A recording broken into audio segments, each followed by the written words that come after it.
Káàbọ̀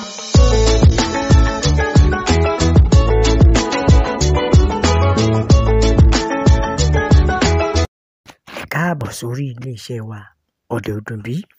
Àwa la ó máa wá, ẹ̀yin náà la ó máa bá. Welcome back onto this channel again, Yorùbá Nation. Òmìnira ara wa la fẹ́, nítorí wípé tí ò bá sí òmìnira ara wa, a ò ní dẹ́kun ìwà àti yé máa pariwo sí ìjọba létí. Ẹ̀yin ènìyàn mi, níbikíbi tẹ́ ẹ bá ti láǹfààní láti máa gbọ́ mi, etí tẹ́ ẹ fi ń gbọ́ mi kò ní di, bákan náà ojú tẹ́ ẹ fi ń rí mi kò ní fọ́. Ẹ jáde kẹtúyáyá. Àṣé màkànmákàn lóye ń kàn. Oyè tó kan aráàwọ̀ ń bọ̀ wá kan ará ẹ̀dẹ́. Ní báyìí, oyè tó kan àwọn mẹ̀kúnnù ó ti wá kan àwọn alàgbà ìjọba yìí o. Ó ti wá dójú ẹ̀ báyìí o. Ọjọ́ 7 gbèdéke ni wọ́n fún ní àwọn òjíṣẹ́ Ọlọ́run fún Ààrẹ Bọ́lá Ahmed Tinubu. Ó ní ọjọ́ 7 gbèdéke ni wọ́n fún Ààrẹ Bọ́lá Ahmed Tinubu láti fi wá ojútùú sí ọ̀rọ̀ orílẹ̀-èdè Nàìjíríà. Àwọn òjíṣẹ́ Ọlọ́run ti bínú o nítorí bí gbogbo nǹkan ṣe rí ní Nàìjíríà. Oúnjẹ kò ṣeé rà, débi wípé kò sí iye tó bá mú dọ́jà kò ká náà ni. Èyí ló mú kí ọ̀kan lára àwọn òjíṣẹ́ Ọlọ́run yìí kó wípé òun fún Tinubu ní ọjọ́ 7, tó túmọ̀ sí pé 7 ultimatums, ìyẹn ọjọ́ 7 gbèdéke kí ó fi wá nǹkan ṣe sí ọ̀rọ̀ orílẹ̀-èdè yìí. Ó ní gbogbo nǹkan wọ̀nyí ni kí wọ́n fi dá padà sí ètò, kí gbogbo rẹ̀ padà sí bó ṣe wà, kí gbogbo rẹ̀ máa lọ ní ètò, ìyẹn bí gbogbo nǹkan ṣe ń lọ tẹ́lẹ̀.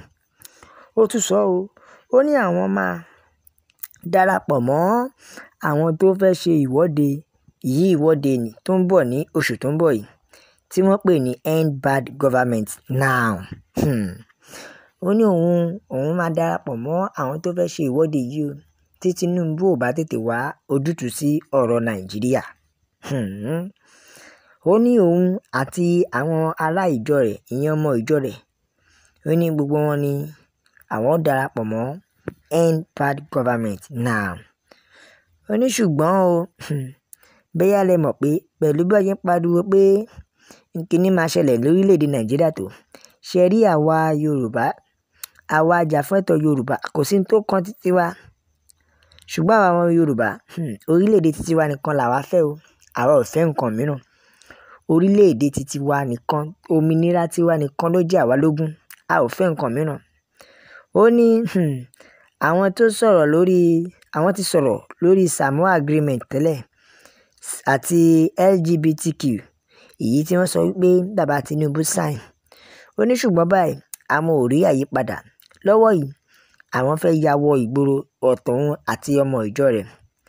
Ó ní lọ́wọ́ yìí àwọn fẹ́ darapọ̀ mọ́ End Bad Government Now.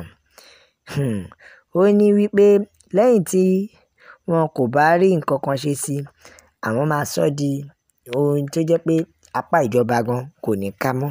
Ṣẹ́rí ẹ̀yin ènìyàn mi, kò sí tó kan àwa pẹ̀lú pé bóyá wọ́n fẹ́ ṣe rally àbí kò ṣe rally. Ṣẹ́rí àwa Yorùbá Nation títí wọ ojú wípé òmìnira wa làwa fẹ́. Àwa ò bá wọn du nǹkan míì, òmìnira wa la fẹ́, nítorí wípé òmìnira wa òun ló lè ṣe. Gbogbo End Bad Government yẹn kò kàn wá. Àwọn ọ̀gá wa ò fàṣẹ́lẹ̀ pé ká dá sí. So ìgbà tí olóyè Sunday Igboho, ìyẹn bàbá wa, tó ti kọ lẹ́tà sí wa wípé nǹkan tóun ò ju self determination lọ, pé kò sí tó kan òun pẹ̀lú gbogbo ìjà tán jà yìí. So àwa ọmọ Yorùbá Nation a ò bá wọn lọ́wọ́ sí ìjà tí wọ́n jà yìí. Kọ́ má rò bóyá àwọn ọmọ Yorùbá Nation ló dálẹ̀. Àwa kọ́ o. Àwa kọ́ rárá, kódà a ò bá wọn dá sí.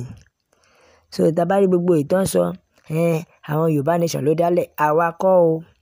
Kọ́ tètè yá mọ̀ pé àwa kọ́. Ṣùgbọ́n títí wọ̀ ojú wípé they should give us our freedom. In as much as possible, all we demand for is our freedom. We don't want any other thing apart from our freedom. lẹ́yìn òmìnira wa a fẹ́ nǹkan mímọ́ òmìnira ara wa la fẹ́ èyí tá ti ṣẹrú lábẹ́ èèyàn ti tó òmìnira ara wa la fẹ́ a ò fẹ́ ṣẹrú mọ́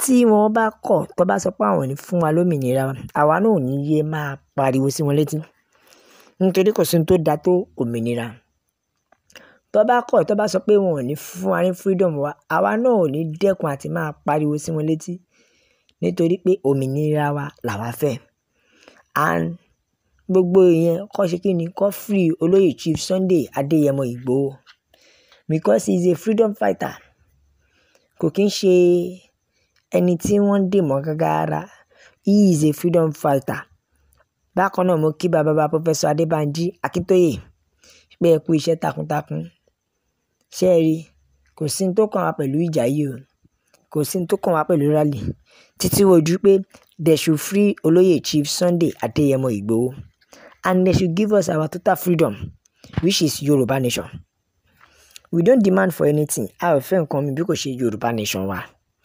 òmìnira wa la fẹ́ òmìnira tó máa rọ̀ wá lọ́rùn àti bíbọ́ lọ́wọ́ ogun Fúlàní òun làwa fẹ́ o kò sí ní tó kàn wá pẹ̀lú pé bóyá wọ́n ń jà kò sí ní tó kàn wá pẹ̀lú bóyá rally ṣùgbọ́n òmìnira wa ó ṣe kókó òmìnira wa ó ṣe pàtàkì so fún ìdí èyí in as much as possible my people subscribe to it share it like follow let people know that nothing we dey talk about o we dey talk about our freedom ẹ jẹ́ kí àwọn ènìyàn mọ̀ wípé bí ó ṣe ń ká àwa ọmọ Yorùbá àtàtà sí lára nílé lóko lọ́nà ní ìrìn àjò lẹ́yìn odi ẹ jẹ́ kí àtẹ̀jíṣẹ́ yìí ó dé gbogbo ibikíbi kí wọ́n mọ̀ pé àwa Yorùbá nation we are not concerned with the rally all what we want is our freedom gaskiya kò sí nǹkan mi ju òmìnira wa lọ òmìnira wa ló jẹ wá lógún o kò sí nǹkan tó kàn wá wọn bá jà kàn pariwo tí wọ́n ojú pé a sì máa dúró lórí ọ̀rọ̀ wa ni my people a ó máa fèyí ṣe ìdágbére nítorí pé àgbẹ̀ ò ní roko títí kó gbàgbé ilé òun náà làbọ̀ ìsinmi oko ẹ̀dá ẹ wo ẹ bá mi ta àtẹ̀jíṣẹ́ káàkiri ẹ jẹ́ kó lọ viral ẹ jẹ́ kí wọ́n mọ̀ pé Yorùbá nation ni no retreat no surrender still Yorùbá nation no going back until we achieve our aim still Yorùbá nation no retreat no surrender until we are able to achieve our goals because àwa ni ó yẹ kó máa pè ní àwa ni ọmọ ìgbín tẹnumọ́gi ogun a gbọ́dọ̀ gun lè jà nítorí ìyà tí Fúlàní jẹ wá ò tó.